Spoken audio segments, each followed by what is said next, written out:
अरे बेट्यानो, इतक्या लवकर मी काय जात नसतो तुम्हाला सोडून. हा, मला बी अजित पवार म्हणतात. पण गऱ्यांनो, नियतीचा खेळ बघा. खरंच आज माझा हा प्रवास इथंच थांबतोय.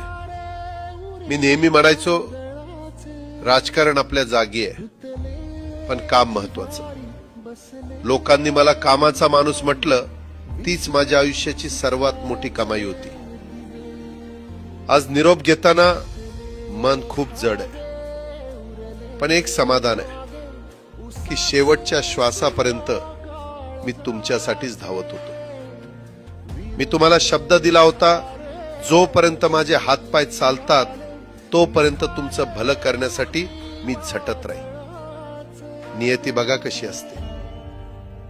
आज माझ्या हक्काच्या बारामतीच्या मातीत तुमच्या सेवेसाठी येत असतानाच माझे हातपाय कायमचे विसावले.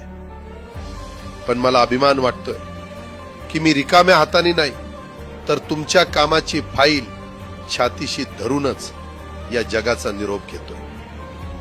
शेवटच्या क्षणीही माझ्या डोळ्यासमोर फक्त तुमचा चेहरा होता. माझा स्वभाव थोडा रोखठोक होता.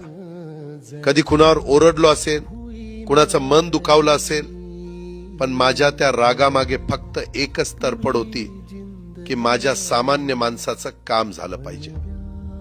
सत्तेसाठी नाही, तर तुमच्या हक्कासाठी मी नेहमीच दादा म्हणून उभा राहिलो. आता मी निरोप घेतोय, पण महाराष्ट्र थांबता कामा नये. माझी जबाबदारी आता मी तुमच्यावर सोपवतोय. राजकारण करा, पण विकासाची गती थांबू देऊ नका. जाता जाता माझ्या शैलीत डोळे पुसून शेवटचं सांगतो, आता रडत बसू नका. उठा आणि कामाला लागा. माझा महाराष्ट्र आपल्याला अजून खूप पुढे न्यायचा आहे. तुमचाच कामाचा माणूस अजितदादा पवार. सुटले धागे उरले मागे उसासे